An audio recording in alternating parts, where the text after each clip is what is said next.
Module 9, Relational Summary Lecture, GWE1. From the founding of our nation until quite recently, climate change was going on, deliberately. Far from being seen as a bad thing, climate change was openly discussed as a desirable way to conquer the West, to terraform America, and make it more suitable for European colonists.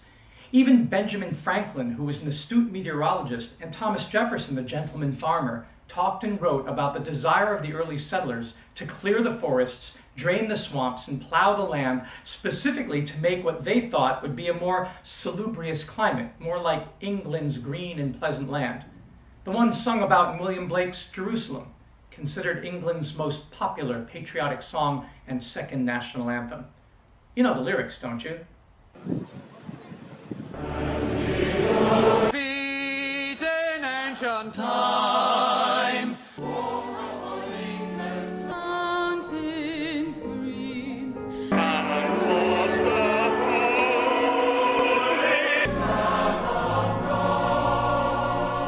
on England's pleasant pasture sing. and teach thy cause.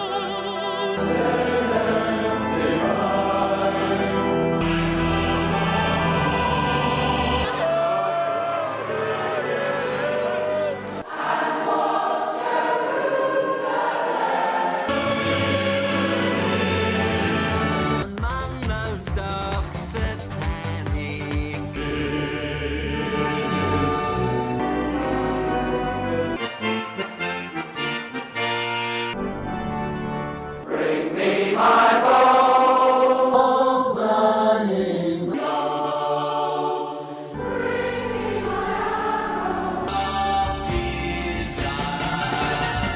Bring me my spare, oh clouds unfold. Bring them my chariot.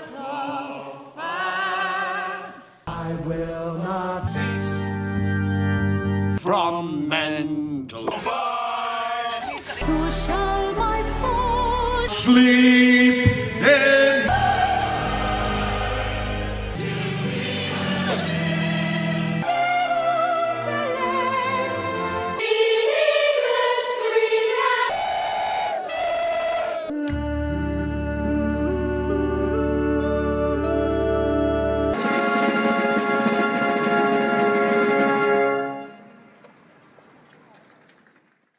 These lyrics were written between 1804 and 1808, and the sentiment was something all English speakers were abuzz about, even as they witnessed the dark satanic mills created by the early Industrial Revolution, its deforestation and early turn to coal.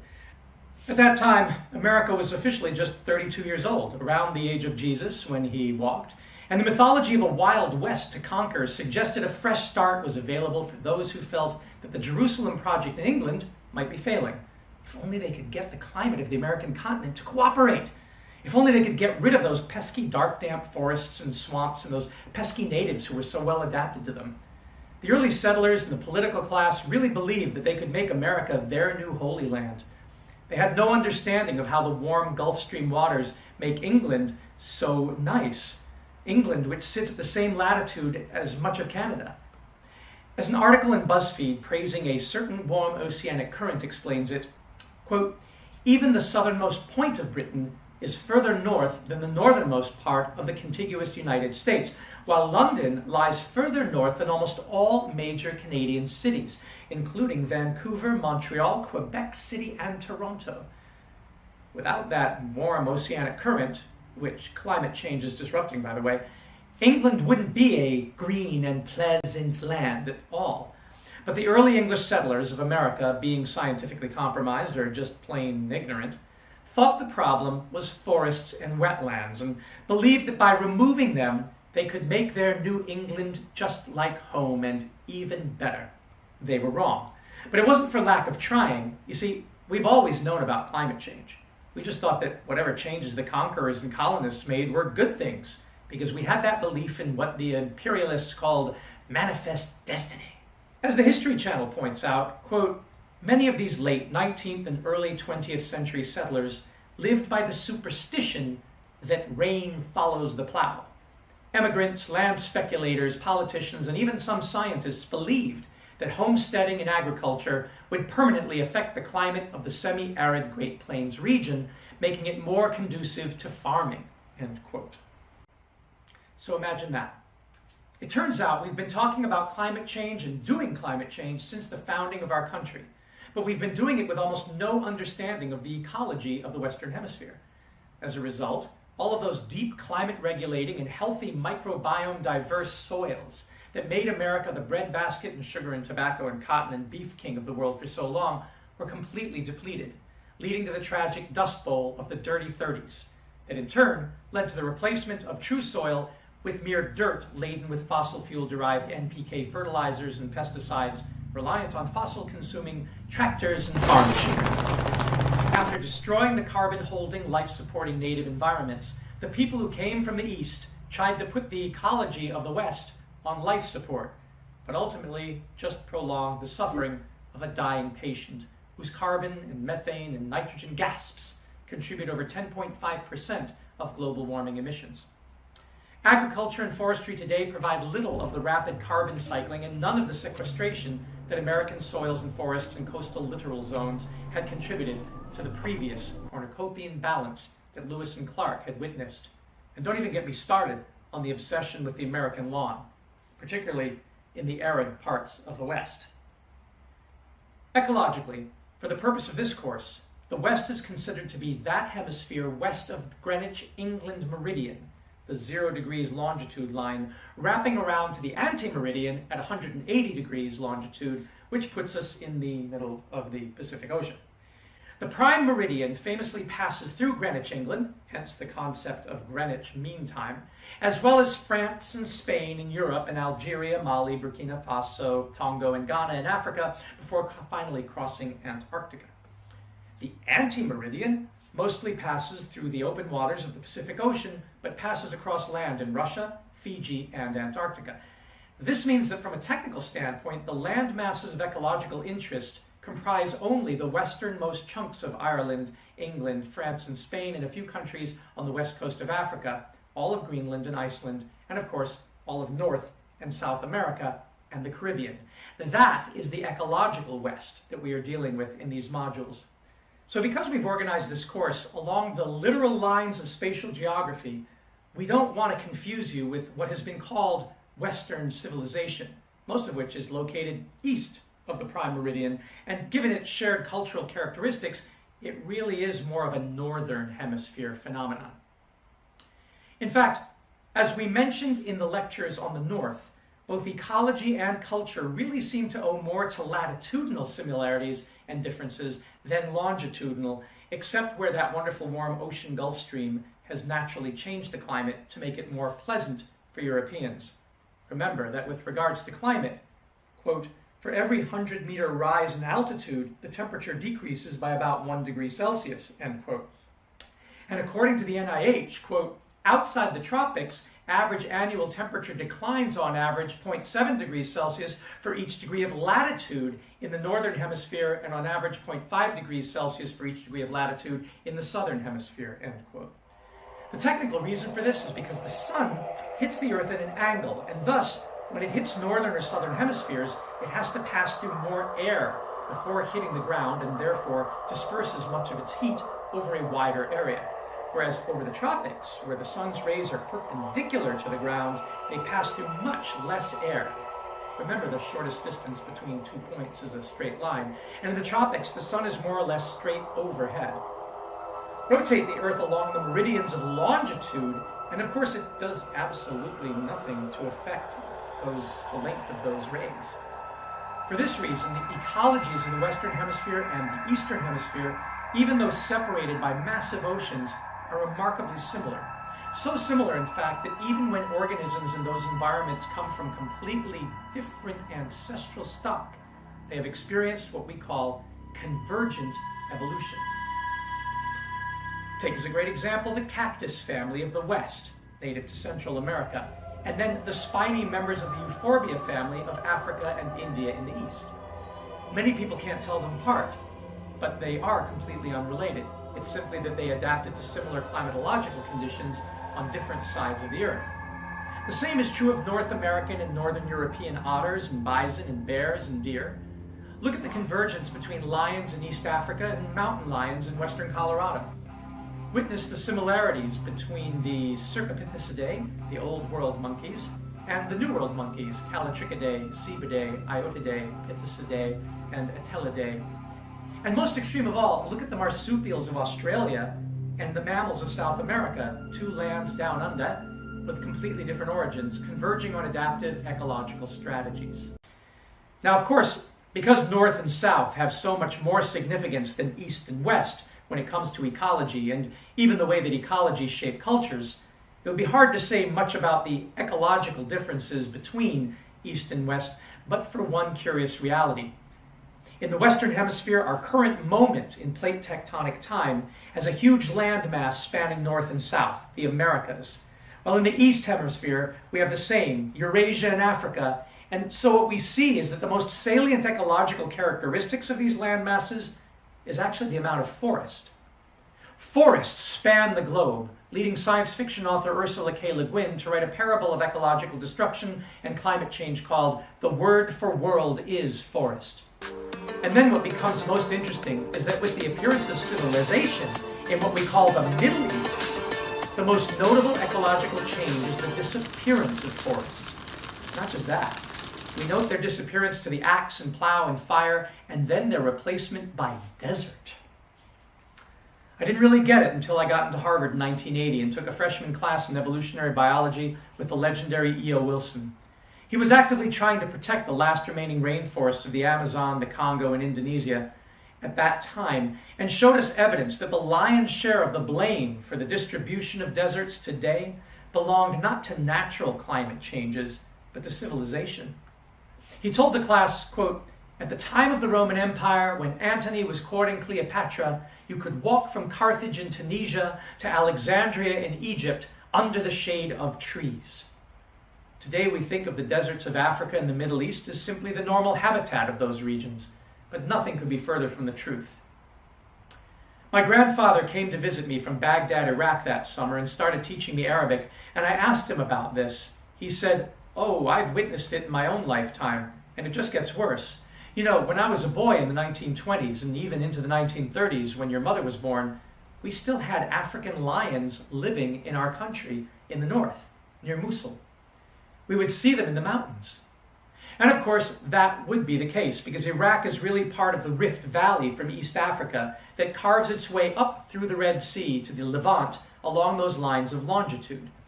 The whole region was a migratory pathway north and south for birds and animals, and following the animals is how humanity left Africa to populate the rest of the world in the first place.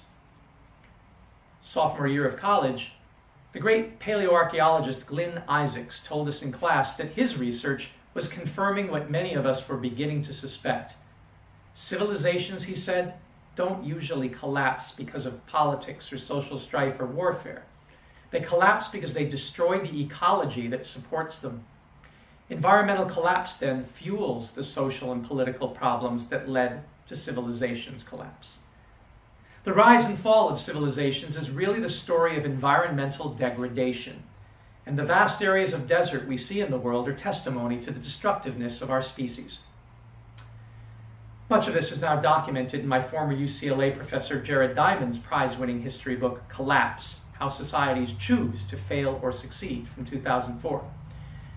And for the first time, we began to understand why archaeologists usually found the ancient cities of the Middle East and Southeast European region by digging in desert sands and dry areas. Another anthropology professor told us, of course, there were civilizations all over the world, and with the exception of the Maya temples of Central America and the temples of Angkor Wat in Southeast Asia, we don't readily see the evidence of the ones that rose and fell in the forested areas of the world, because people tended to build out of wood, which decays over time. By the time European archaeologists found them, following their imperialist soldiers who had wiped out the peoples who built them, the great wooden city-states like Timbuktu and Benin had rotted into soil. And this encouraged the racists who rewrote history to justify slavery by claiming that there had been no great civilizations south of the Sahara in Africa. But that's nonsense. One thing we can say about forest cities, though, is that while sufficient ecological damage was done to eventually cause their collapse, the people didn't disappear or move away as they did in the desertified areas. They just adopted a simpler lifestyle. This message was brought home to me by my friend Pedro Cook, a Maya Quiche development specialist who I was helping to build an ecological research center in the lakeside village of Macanche near the ruins of Tikal. We were reviving the use of the sacred Maya breadnut tree, the tree that had sustained his people for thousands of years, by planting a 10,000 seedling nursery by the lake near the solar-powered compost toilet outfitted rainwater capture equipped research lodge that our Taiwanese philanthropist friend, Martha Liu, had funded. Pedro took Martha and me and a fellow African-American graduate student to a patch of barren ground on the other side of the lake and did a sacred planting fire blessing ritual. First, he reached into the barren ground and pulled up a fistful of dry sand and hard-pan laterite clay. He said sadly, "This is what our land turns into when people abuse the soil by cutting down the trees and planting annual crops and grains. It turns to desert where nothing can grow anymore." He then led us over to another patch of ground that glistened with moist blackness and knelt down, scooping the precious earth into his hands and passing it under our noses to smell. And this is what I'm turning it into by putting the organic material back in, compost and food waste from the city, and animal manures, even my own, and planting trees and shrubs and encouraging wildlife. This soil is life. And then he built a fire and started the ceremony. He said, "My people, the Quiche, come from the highlands of Guatemala, and our capital city was called Iximche. Do you know what Iximche means? It means the tree of life, and it is the name of the Maya breadnut tree that we are planting here. The same tree whose forest surrounds Tikal and all the great ruins of our once proud civilization. You see, at one time we lived primarily off of tree cereals, making our bread from a nut from a tree that is high in protein. But then it seems we got addicted to corn, to a grain that is very sweet and that we used in ceremonies. And little by little we started clearing the forest to plant more and more corn and created a mythology about the corn gods wanting sacrifices from us. Once we transformed the landscape from bread nut to cornbread, from tree tortillas to grain tortillas, the rains went away and the land dried up. We changed our climate by cutting our trees, and our civilization started to collapse. So by the time the conquistadors came, we couldn't fight back. But we didn't go away. We Maya people didn't disappear. We simply went back into the forest as it regrew and led simpler lives. But it was a powerful lesson, a lesson my parents learned from their parents. Soil is life. And then he said, "Now I know that Martha understands because her people also created ancient civilizations in the East and learned the same lesson. And so she is trying to help us make things better here in the West. And Charles here, his people created ancient civilizations in Africa and built what we now call the United States. He's almost a native son here because his people have been in America for 500 years. But this guy," and he pointed to me, "we love TH, but his family on his father's side came from the potato famine in Ireland a mere 150 years ago or so, after Europe had destroyed their land, and his mother from a place that civilization turned into desert. And these people continue to think the answer to prosperity involves extracting more and more." Well, of course, I don't believe that, but my people. The scourge that Europe brought to the West was a deeply seated cultural belief in the value of extractive economies. Plowing and pulling value from the earth was passed down from generation to generation, and it worked because as long as there was a further west to expand into, one never really had to look back upon the damage we'd done. The westward expansion was, and unfortunately still is, merely subsidized by fossil fuel inputs, all about a locust-like strategy of settlement, extraction, destruction, and moving on. What we did wasn't farming, according to my graduate professor Susanna B. Hecht, author of Fate of the Forest. What we've done is actually mining. We've mined the earth and robbed her of nutrients. And the economic engine wasn't even what we got out of the ground. The money came from speculation. The true driver of westward ho turns out to have been the profit that can be derived from land speculation, the old buy low, sell high. Schemers and get-rich-quick dreamers would flip land the way we now flip houses. Buy it cheap when it's covered in forest or prairie or wetland, conveniently called wilderness. Say you're going to improve the land, but then viciously degrade it through extracting timber and water and minerals, mine the rich soils left behind for their nitrogen, phosphorus, and above all carbon, and keep that up for a number of harvests, sell it to the highest bidder at the peak of productivity, and then quickly get out of Dodge and let them deal with the collapse in value as it turns to dust. When we finally hit the West Coast with this strategy and there wasn't anywhere else to go, the extractive strategy created deserts and dust bowls. To bring them back into production, we then mined fossil solids, liquids, and gases from other faraway regions, coal, oil, and gas, and dumped them on the ruined dirt to breathe a little more life into it. The dirt, of course, contained none of the rich biodiversity that acts as checks and balances in a healthy ecosystem, and so more fossil fuel-derived pesticides and herbicides had to be added to maintain some productivity until the soil was not only exhausted, but toxic as well. As Professor Hecht declared in class one day, "We don't have farms anymore. They're merely open-air factories." That is the consequence of an extractive economy that depends on mining the earth. But there is one form of extraction from the earth, along the meridians, along the lines of longitude, that is almost universally good. In our drawdown textbook showing the 100 best solutions and their impact by 2050, it is ranked solution number 18, reducing 16.6 gigatons of CO2 at a net cost of $155.5 billion with a net savings of $1.02 trillion. And that drawdown solution is the extraction of heat from the earth, something we have far too much of right now, and it's called geothermal power. And between improved technologies for getting energy from the delta T of temperature differential between hot and cold areas and improved turbines, it is turning out that we can use various types of geothermal gradients down in the earth and right at the surface for a wide variety of things, including highly efficient HVAC systems, to say nothing of electricity generation. There are updated figures for alternate modeling scenarios on the Drawdown website.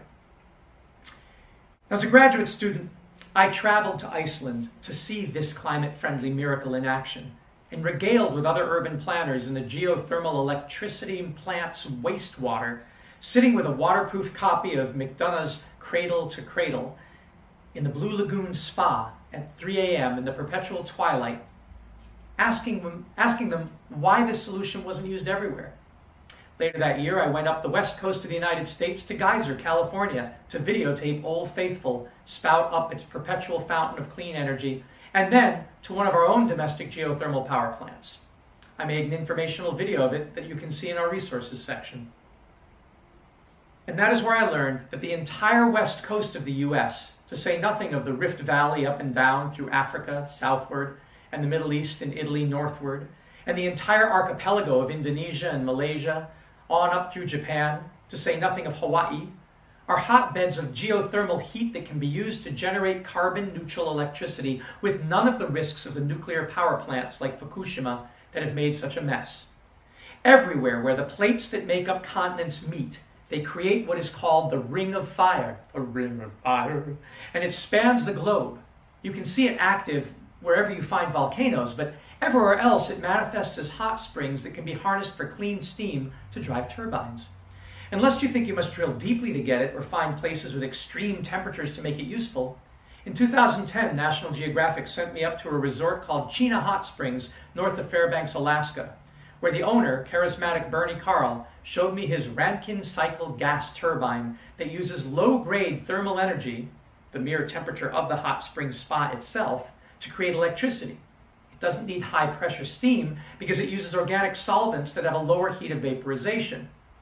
When we were lounging in his hot spring spa, I asked Bernie about other hot springs, like the famous Ain Sokhna resort in Cairo, Egypt, that has been a hot spot for tourists since the time of the pharaohs. I had read a report by the World Bank from the 1960s while Egypt was using Russian money to build the ecologically disruptive Aswan High Dam up the Nile for hydropower, and the paper was evaluating the potential for Egypt to meet its growing power needs with geothermal power, since it sits on a tectonic plate. The report concluded sadly that the steam needed was found too deep for the venture to be economical, and the hot springs nearer the surface weren't hot enough. Bernie said, "My operation is living proof that it can work, absolutely. But despite all the visitors we have here and all the talks I give, this simple technology is really hard to get adopted. And I mean, we've refined it. But the concept of organic cycle engines isn't exactly new. No. In fact, as Science Daily reported some years ago, quote, organic Rankine cycle, or ORC, development started in the 1850s and followed the development of steam engines. A few small, pure-play companies were perseverant enough, however, to turn the ORC niche into a commercial success, end quote. That's the 1850s. Seeing this made me realize that when I was a grad student living at the LA Eco Village near downtown LA, we could have been using low-grade geothermal power to provide electricity and hot water to our entire apartment complex, hell, to a substantial part of the city, since the 1850s, when Los Angeles County was established after California was ceded to the U.S. when the Mexican-American War ended in 1848. Our urban eco-village apartment in the early 1900s was actually the hotel for the Bimini bathhouse where Charlie Chaplin and Douglas Fairbanks and other movie stars and politicians used to bathe and stay. It sits above the geothermal hot springs that once created the famous Bimini baths, which was the terminal destination for the once famous red car electric trolley featured in the Disney movie Who Framed Roger Rabbit. But like the red car, those baths were closed down in the 1950s when the racist white owners were no longer able to legally keep blacks out at the beginning of the civil rights movement. To keep the area underdeveloped, as white flight began from the city to the suburbs, the hot springs were completely plugged with cement. Still, the technology is here, and it's well developed today, and the geothermal hot water to make clean electricity, and of course domestic and commercial hot water, will always be there, and everywhere else where the perpetual magma of the Earth's mantle comes close to the surface. And even where it isn't close, it isn't any harder to get than oil. You don't believe me? Petro Online tells us, quote, back when records began, oil wells were an average of 3,635 feet deep. But that was 65 years ago. And since 1949, we've used up these shallow reserves.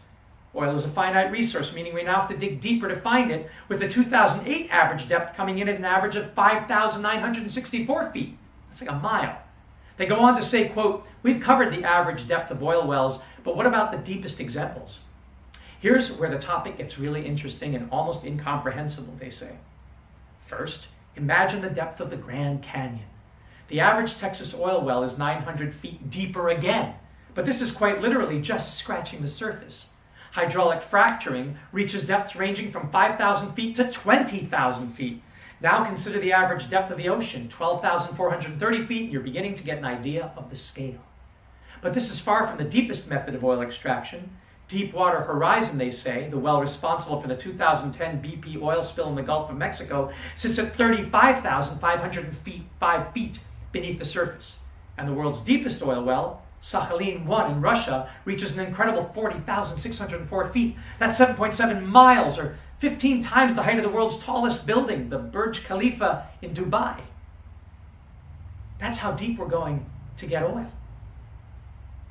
Meanwhile, Wikipedia cites articles stating that, quote, estimates of the potential for electricity generation from geothermal energy vary sixfold from 0.035 to 2 terawatts, depending on the scale of investments.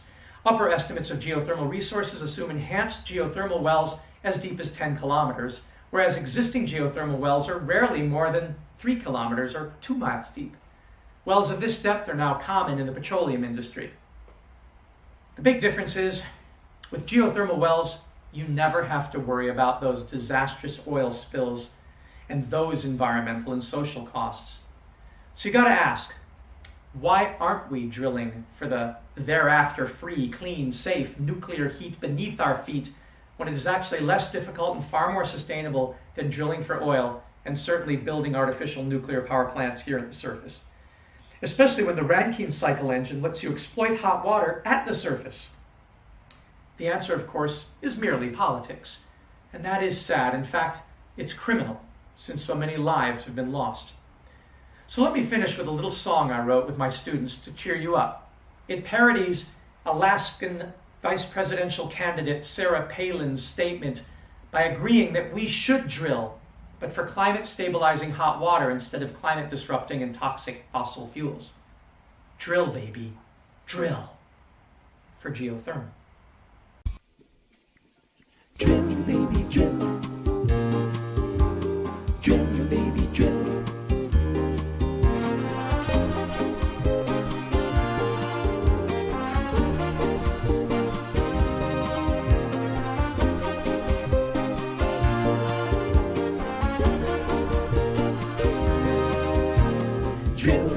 drill. Earth's an inferno. Drill, baby, drill. For geothermal. Drill, baby, drill. There's no need to burn, no. Drill, baby, drill. We don't want your oil or coal. Oh no. Oh no. Oh no. This island Earth has an asthenosphere. It's molten rock and it's hot all year. It's not far below the lithosphere. Of magma's been there since the Earth appeared. So if we drill, baby, drill, we can tap the steam. But instead we drill for oil and it makes me scream. There's a nuclear reactor 4,000 miles down in the center of the Earth on a planet that's round. So everyone can have it and it's safe, sound and clean. But nukes up at the surface, come on, that's obscene. When we can drill, baby, drill for geothermal. Drill, baby, drill. Earth's an inferno. Drill, baby, drill. No need to burn, no. Drill, baby, drill. We don't want your oil or coal.